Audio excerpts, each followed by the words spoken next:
Welcome to YouTube channel Fits of Cricket and we are wannabe experts.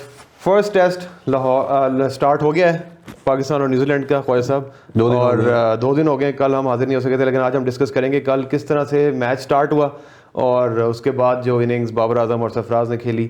मैं start में थोड़ा सा आपको लेके चलता हूँ, जिस तरह से हम टॉस जीता और पहले बैटिंग, उससे थोड़ा सा पीछे चले, उससे पीछे सिलेक्शन पे जाए। सिलेक्शन पे तो हम बात कर चुके हैं, सिलेक्शन पे कर लें, सिलेक्शन से फाइनल 11 की बात कर लेते हैं। हाँ, उसी की बात करने फाइनल 11 की कि प्री मैच जो आपकी बाबर आजम की कॉन्फ्रेंस थी जो उसने कहा था फर्स्ट टाइम हिस्ट्री में, और बाबर आजम को तो मैं 4 साल जब से कैप्टन बना है, कैप्टन एक चीज़ नोट की है मैंने कि बाबर आजम ने कहा है कि कल शाहिद खान अफरीदी के साथ बैठ के डिस्कस करके हम फाइनल 11 डिस्कस बनाएंगे। अच्छा, इससे पहले ये कभी नहीं हुआ। चीफ सेलेक्टर आपके 15 से 18 का स्क्वाड देता है और आपकी कैप्टन और टीम मैनेजमेंट मिलकर डिसाइड करती है कि फाइनल 11 कौन होगी। फर्स्ट टाइम हुआ है कि बाबर आजम ने ये कहा है, ठीक है, कि शायद भाई आ रहे हैं, उनसे बात करके फाइनल 11 डिस्कस करेंगे, और इसमें 2 प्लेयर सेलेक्ट हुए हैं, एक मीर हमजा और एक सरफराज। बिल्कुल ऐसी है। To some extent Mir Hamza का मुझे लग रहा है कि वो शायद फोर्सफुली आए हैं अफरीदी की बैक पे। सरफराज का आफ्टर जो न्यूज उसके खिलाफ इंग्लैंड के खिलाफ हारे थे, तो बाबर आजम ने इंडिकेशन दे दी थी कि सरफराज को खिलाएंगे, कि सरफराज हम खेलेंगे, क्योंकि हमारी पहली प्रेफरेंस ये थी कि जो टीम चल रही है हम उसी को कहें, उसके बाद हम दे सकते हैं। तो वो उसने एक हिंट दे दिया था। ठीक है, तो अब बाकी आगे फिर जिस तरह हुआ स्टार्ट। वैसे आपकी बात तो ठीक है, ट्रेडिशनली ऐसे नहीं होता कि चीफ सेलेक्टर से बात करके फाइनलाइज करें, लेकिन मेरे ख्याल से इतनी तेजी से चेंजेस आई हैं अभी हमारे उसके अंदर, बोर्ड के अंदर, और तो मेरे ख्याल से कोई गलत बात नहीं है अगर वो शाहिद अफरीदी के साथ मिल के डिस्कस करके कोई टीम फाइनल अनाउंस कर दे। स्क्वाड होना चाहिए, वो तो आपकी बात टेक्निकली ठीक है। 17 से 18 का स्क्वाड आपको चीफ सेलेक्टर दे देता है, उसके बाद कैप्टन, कोच और टीम मैनेजमेंट का होता है कि कौन सा 11 उतरेंगे। समटाइम्स होता ही है कि यार जितने ज्यादा आपके बातें होंगी ना, जितने ज्यादा माइंड्स होंगे, वो कॉम्प्लिकेटेड भी चीजें हो जाएंगी। हाँ, ऐसे हो, हर बंदे का डिफरेंट व्यू है, हर बंदे का डिफरेंट वो होगा कि यार मैं ये आपने 18 बंदों की सिलेक्शन करके दे दी टीम स्क्वाड, या 15 का स्क्वाड, जो भी व्हाटएवर आपकी डिपेंड करता है। उसके बाद फिर कैप्टन की रिस्पॉन्सिबिलिटी बनती है कि उसने टीम कौन से खिलानी है। फाइनल 11 अब वो बाबर आजम क्या कहेगा कि जी मुझे तो टीम आपने 11 करके दी थी। आप बाबर आजम किसका सवाल पूछ सकते हैं? हाँ, चीफ सेलेक्टर सवाल नहीं पूछ सकता। और चीफ सेलेक्टर ये भी सिर्फ न्यूजीलैंड की सीरीज तक के आए हुए हैं, जो अभी तक की रिपोर्ट है। अभी तक तो ऐसे ही है कि आगे जाके फर्दर बहुत से नाम्स हैं, कोई हो सकता है डिफरेंट चेंज है। अच्छा, फिर वो अब आ जाते हैं, ये तो था उसके बारे में, फ्री हो गया आपका। अब देखते हैं मैच, जब मैच स्टार्ट हुआ टॉस जीते हैं और हमने बैटिंग, ऑब्वियसली बैटिंग ही करनी थी नेशनल स्टेडियम में। तो जो बैटिंग हमने स्टार्ट की, उसके बारे में क्या ख्याल है? फर्स्ट दोनों ओपनर हमारे जो स्टंप हुए, हिस्ट्री में पहली दफा मेरे ख्याल से हुआ है, जो मैं पढ़ रहा था, मैंने नहीं देखा, कि टेस्ट मैच के दोनों ओपनर्स स्टंप हो गए। दोनों ओपनर ही फर्स्ट 2 विकेट्स। ओपनर इमाम तो मेरे ख्याल कैच आउट हुआ था, अब्दुल्ला शफीक और शान मसूद दोनों स्टंप हुए। और वो था आपका विद इन 1 आवर या with in half an hour, जो आपके 2 आउट हुए वो आपके स्टंप आउट हुए। ये हिस्ट्री, मतलब क्रिकेट जब से हो रही है, टेस्ट मैच में नहीं हुआ आज तक। टेस्ट मैच में ये नहीं हुआ, ये मतलब हम लोग इंग्लैंड सीरीज से फॉर नेगेटिव रीजंस हमने रिकॉर्ड बनाए हैं सारे। हमने हम मेरे ख्याल से फॉलो कर रहे थे बेसबॉल को, कि उसने कहा चलो थोड़ा, मुझे नहीं बेसबॉल को नहीं, हम अफरीदीज़म को बैक कर रहे थे। अफरीदीज़म को 2 दिन में उनके, देखो उन्होंने कहा हमारे पास बेसबॉल है, तो उन्होंने कहा जी हमारे पास तो अफरीदीज़म है। तो अफरीदी तो यही है आपका कि बाहर निकल के मारेंगे। यार मुझे एक चीज़ बताओ, सॉरी टू से मैं बात काट रहा हूँ, टेस्ट मैच खेल रहे हो आप, मैं 5th ओवर या 3rd ओवर में निकल के मारना शुरू कर दिया आपने। जी बिल्कुल। मुझे बताओ टेस्ट क्रिकेट में क्या ये बनता है कि आप बाहर निकल के मारना शुरू कर दिया? कभी भी नहीं बनता। मैंने तो आज तक नहीं देखा। मैंने बेन डकेट को पहली दफा ही देखा था, और वो जो उनके साथ ओपनर आते थे, बेन डकेट था, दूसरा कौन सा था, जो भी, मतलब इंग्लैंड की अप्रोच ही देखी है, लेकिन पिछले 30 साल से देख रहे हैं हम टेस्ट में। पहले निकल के नहीं मार रहे थे, वो शॉट्स खेल रहे थे। आपने निकल के मारना शुरू कर दिया। एटलीस्ट यार 10 ओवर तो खेल लो आप। 10, हाँ बिल्कुल। मुझे आपने अटैकिंग क्रिकेट खेलने का मतलब ये नहीं है कि आपने आगे बढ़ के मारना शुरू कर दें। हाँ, अब आपने इंग्लैंड के खिलाफ तकरीबन 3.84 4.5 तक आपने लेके गए थे आराम से। कितनी दफा आपने क्या किया स्टार्ट में हम निकल के मारे? नहीं, कभी निकल के नहीं मारा इन्होंने। मुझे अफसोस हुआ है शान मसूद, बिकॉज उसको अपॉर्चुनिटीज बड़ी अरसे बाद एक अपॉर्चुनिटी मिली है। प्लेयर भी अच्छा है, हम लोग उसको बैक भी करते हैं, उसको चाहिए था कि ज़रा इनिंग्स बनाता। विकेट भी अच्छी थी। मेरे ख्याल से शान मसूद के कैलिबर का बंदा 60 70 या 100 भी कर सकता था इस पिच पे। जब मतलब नीचे से सलमान आगा ने भी किया तो शान मसूद भी कर सकता था। एक्चुअली अपने विकेट बिल्कुल गिफ्ट की है। फर्स्ट 3 विकेट्स जो आउट हुए, जो निकल के तीनों निकल के आगे। वो प्रॉब्लम क्या हुई है इनको कि ये थोड़े से 2 स्पिनर्स थे उनके, सोदीज को छोड़ के अच्छा वो जो दूसरा था, ठीक है, एजाज पटेल और वो दूसरा जो था ब्लेसवेल, ये दोनों हाइट में छोटे हैं। और अगर तो देख रहे हो वो बॉल को ना क्विक इन द एयर फेंक रहे थे, ठीक है। जब आप लूप देते हो और थोड़ी सी हाइट से बॉल आती है तो आपको निकलने का टाइम मिल जाता है। अब आप दोनों अगर आउट होते हुए देखोगे ना तो उनको टाइम नहीं मिला, वो जल्दी में निकला है, लेकिन वो थोड़ा सा क्या लो स्लिंगी एक्शन जिस तरह से होता है इस तरह से वो थोड़ा सा क्विक इन द एयर थे, वो बीट हो गए हैं एयर के अंदर, उधर ही बीट हो गए, वो बीट हो गए हैं। क्योंकि वो उसका इमाम का भी ये हुआ है कि इमाम की जब बॉल थी वो जब निकला है तो बिल्कुल उसके पांव पे गेंद पहुंच चुकी थी। और इसी तरह उसका भी इस तरह ही हुआ, वो भी इसी तरह हुआ शान मसूद का कि अगर एयर बॉल हो तो आपके पास टाइम मिल जाता है निकल के मारने हैं। वो जब निकला है उतनी देर तक गेंद उसके पास पहुंच गई थी। पहुंच गई थी, वापसी का टाइम नहीं था। वापसी का क्या, उसको लाइन को गेज करने का थी कि आप लाइन देखो मतलब आपकी एयर में बॉल हो ना तो आपके पास टाइम मिलता है, आप बॉल को देखते हुए बाहर निकलते हो और लाइन में आप हिट कर लेते हैं। अब आप निकल रहे हो, गेंद आपके पास पहुंच गई है, लाइन हल्की सी मिस हुई तो आप स्टंप आउट या कैच पकड़ा देते हो आप लोग। तो ये मेरा ख्याल है कि शायद जो बहुत जल्दी आप निकलने की कोशिश की है, क्योंकि जब आप 5-7 ओवर 8-10 ओवर किसी भी बॉलर को खेल लेते हो ना आपको आइडिया हो जाता है कि यार ये किस रिदम से किस लेंथ से बॉल आ रही है। और शुरू के ओवर में उन्होंने फौरन ट्राई कर लिया। और अब्दुल्ला शफीक भी और इमाम भी बड़ी अच्छी फॉर्म में हैं, दोनों को बारियां लगानी चाहिए थी। खैर उसके बाद 110 पे जब शोएब शकील वो अच्छा खेल रहा था, शॉट भी उसकी कोई बुरी नहीं थी, बैड लक हुई उसके साथ, वो आउट हो गया। 110 पे 4 आउट हो गए थे। उस वक्त तो मुझे लगा कि ये अब वही 250-220 की उस पर जा रहे हैं, लेकिन व्हाट अ कमबैक। सरफराज कप्तान हमारे वापस आए हैं और बाबर आजम के साथ उन्होंने पार्टनरशिप बनाई। बाबर आजम की तो बनती थी बिकॉज उसकी क्लास है, उसने तो खेलना ही था, लेकिन सरफराज की जो शॉट्स थी शुरू से ही उसने ज़रा इंटेंट पॉजिटिव शो किया और अच्छी शॉट्स खेली हैं। स्पिनर को बहुत अच्छा खेला है। मुझे हमेशा जो है ना मैं देखते हुए बॉडी लैंग्वेज बड़ी नोट करता हूँ। हाँ, बॉडी लैंग्वेज बिल्कुल। सरफराज ने जो पहली 7-8 बॉल्स खेली है ना, वो लग रहा था कि बहुत नर्वस है, ठीक है, बहुत नर्वस है। इवन जो उसने पहला 4 भी मारा है, जो चौका लगाया था उसने स्ट्रेट पे, वो भी उस प्रॉपर शॉट, मतलब नर्वस एज लगी थी उसको, मतलब बिल्कुल वो एक्स्ट्रा कवर पे खेलनी थी, लेकिन वो उससे खिली स्ट्रेट गई है उससे। वो अगर आप नोट करोगे ना, वो आ गया था, जल्दी आ गया था कि मैं उसको, लेकिन जल्दी आने के बाद उसने फिर फौरन चेंज किया। और उसने अपना पोस्ट मैच जो पहले दिन के एंड पे भी उसने जो इंटरव्यू देते हुए उसने कहा था कि अगर आप उस वक्त मेरी हार्ट बीट चेक करते तो आपको एहसास होता कि मैं हार्ट बीट कितना नर्वस था। और एक और स्टैट भी है कि सरफराज अहमद जो हमारे अंडर 19 का वर्ल्ड कप भी हमें जितवा चुके हैं, चैंपियंस ट्रॉफी भी उन्होंने हमें जितवाई है, अपना पहला टेस्ट मैच पाकिस्तान में खेल रहे थे।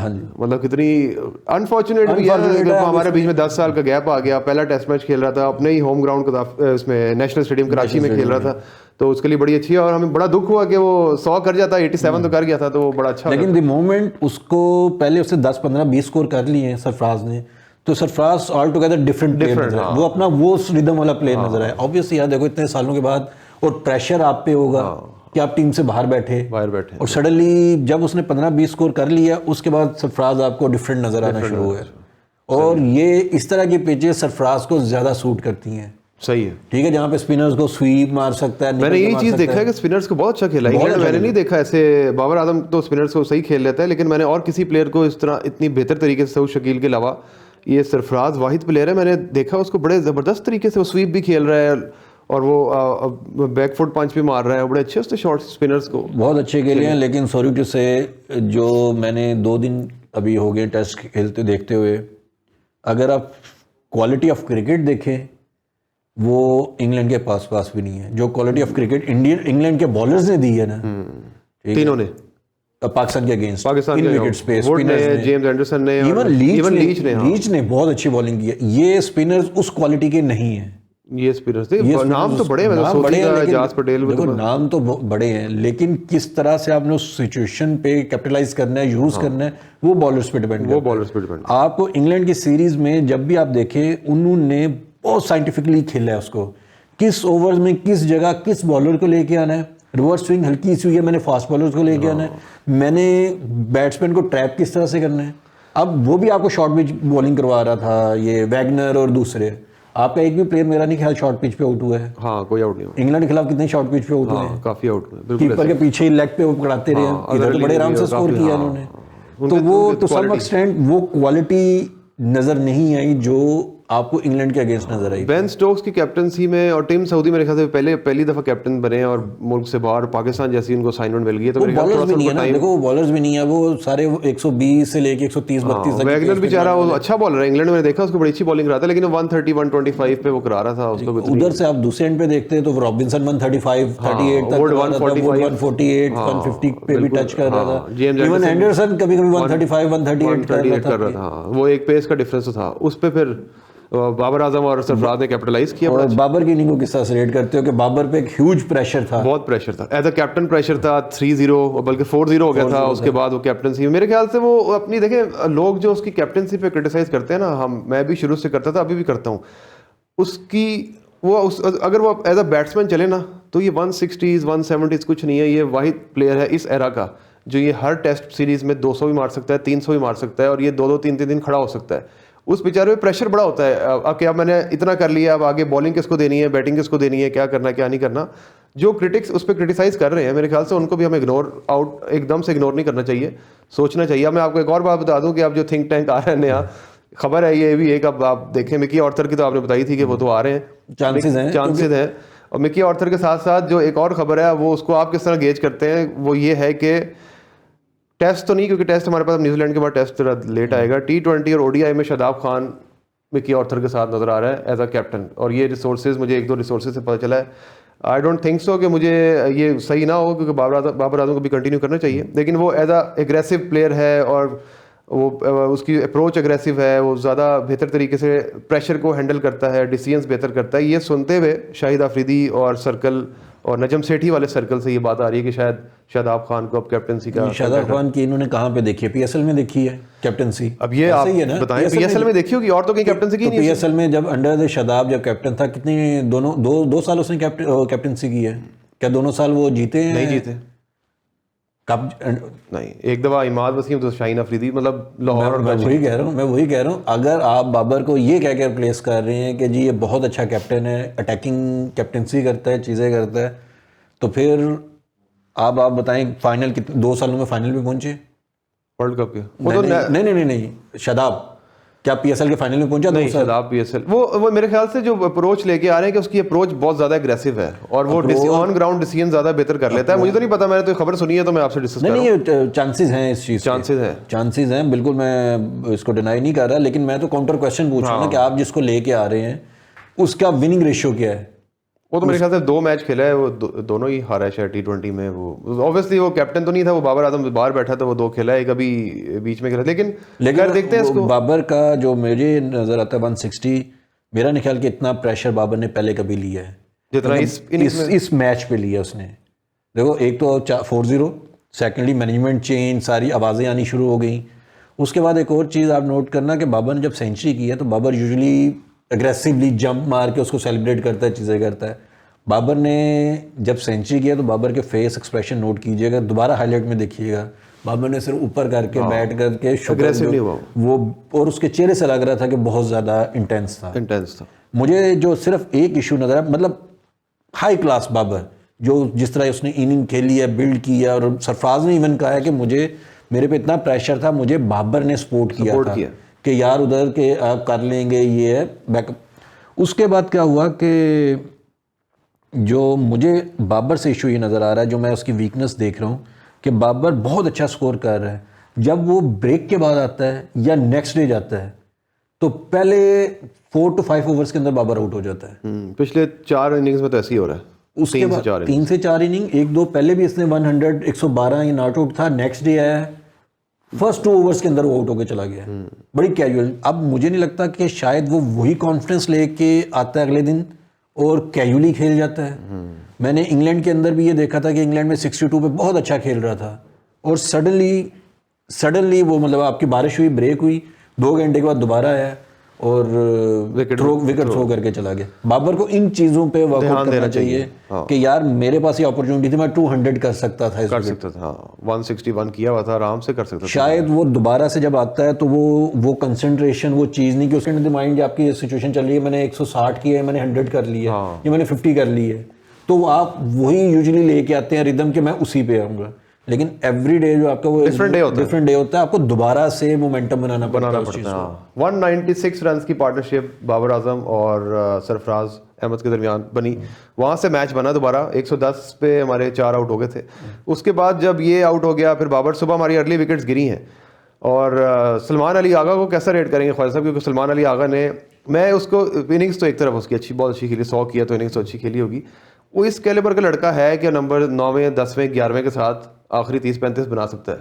तो उसने वो पिछले जो 25 स्कोर से हम मैच आ रहे हैं, उससे पहले भी एक आपको याद होगा, दोनों इनिंग्स में उसको हम डीमोरलाइज नहीं कर रहे, वो बहुत अच्छा लड़का है। और हमें इस 6-7वें नंबर पे एक लड़का ऐसा चाहिए जो टेल एंडर्स के साथ तेज खेल सके। गिलक्रिस्ट आपने अक्सर देखा होगा, मैं कंपेयर नहीं कर रहा, लेकिन एक वो नीचे आके 6-7वें में 100 करता था, तो टीम कहाँ से कहाँ चली जाती थी। तो हमें ये लड़का अच्छा मिला है, शॉट्स भी अच्छी खेलता है, 9वें 10वें 11वें के साथ बहुत अच्छा खेला, लेकिन इसको उधर इंग्लैंड के साथ भी थोड़ा सा एक आधा टेस्ट हम जीत सकते थे। यहाँ पे फर्क आ गया, जो मैंने भी बात की थी क्वालिटी ऑफ बॉलिंग का। क्वालिटी ऑफ बॉलिंग, हाँ ठीक है, वही इस उनके अगेंस्ट खेल रहा था, उन्होंने पकड़ लेते थे इसको। ठीक है, अब वो क्या कहते हैं, क्वालिटी ऑफ बॉलिंग नहीं मिली, वो इंटेंसिटी नहीं मिली इसको, इसके पास अपॉर्चुनिटी मिली और इसने उसको कैपिटलाइज किया। देखो एट द एंड बैट्समैन पे क्या है कि उसको अपॉर्चुनिटी मिले और उसको वो कैपिटलाइज कर ले उस चीज़ को।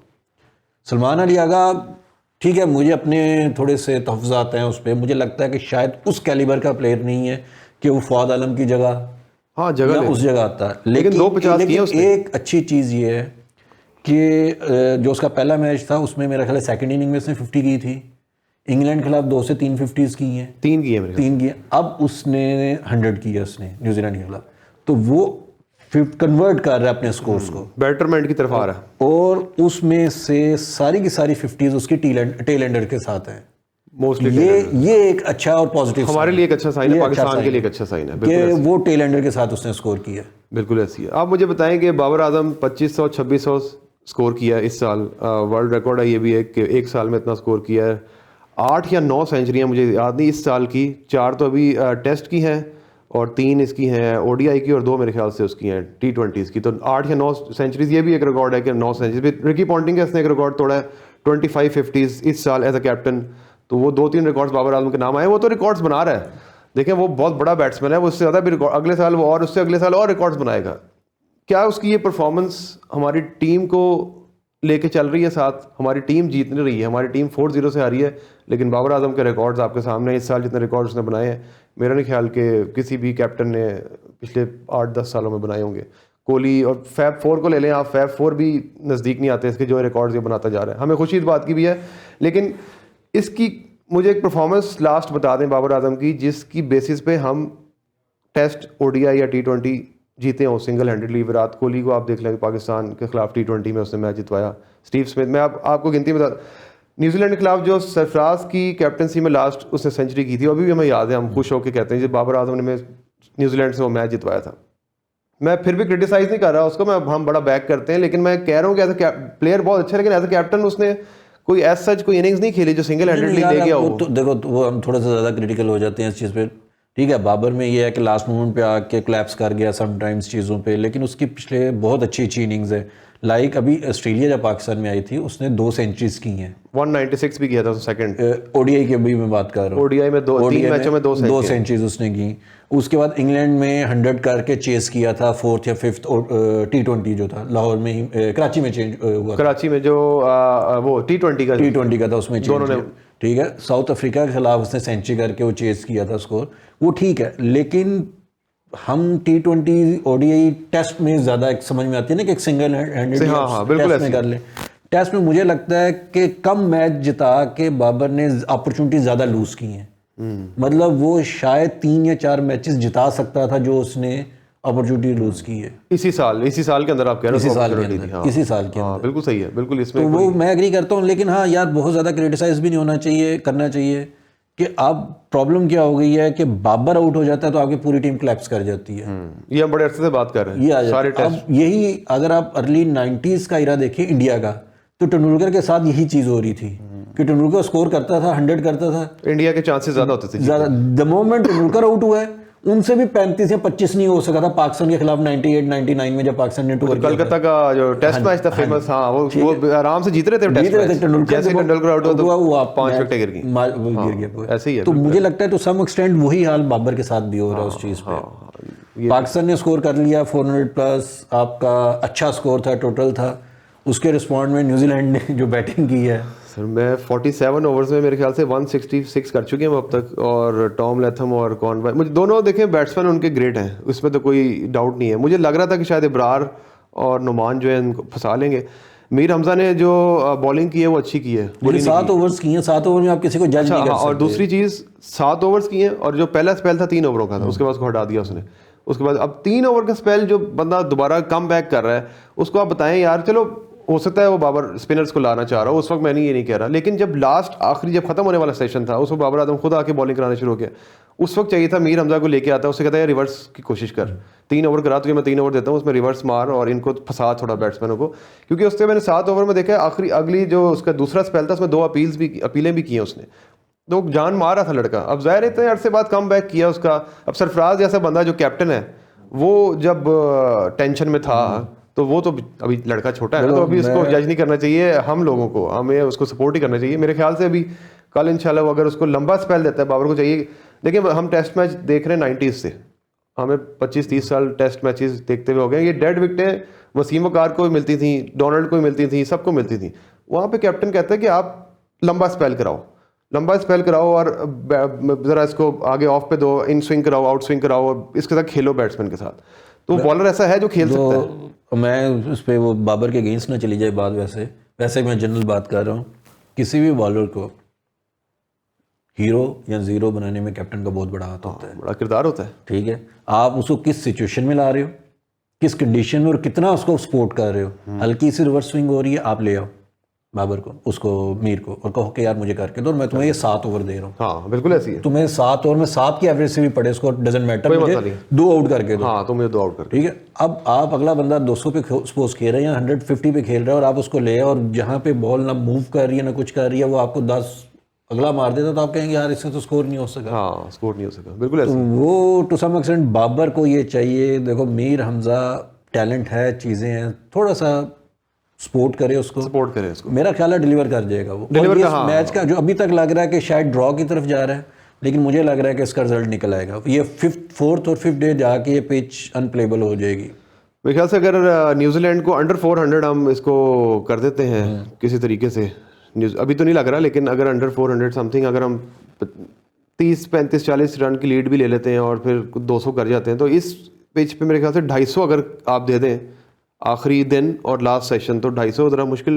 देखते हैं, हमने तो जितनी दफा भी ये बात की है ना, हुआ यही है कि अगलों ने 100 स्कोर ऊपर करके आपको दे दिया। अगर खुदा ना ऐसा उन्होंने 100-200 ऊपर कर दिया, तो आपको लेने के देने भी पड़ सकते हैं। लेकिन बाबर और सरफराज की बैटिंग के बाद मुझे लगता है कि अब ये मैच हम हारने की तरफ नहीं जाएंगे, जीतने की तरफ अल्लाह करे चले जाएं, लेकिन मोस्टली फिर अगर पाकिस्तान के लिए विन बहुत ज़रूरी है। ऑब्वियसली 4-0 हो चुका है, तो देखते हैं जी। अब कल हम फिर हाजिर होंगे 3rd डे, 4th डे, और फिर इवेंचुअली 5th डे इंशाल्लाह पाकिस्तान इस पे बेहतर करता है।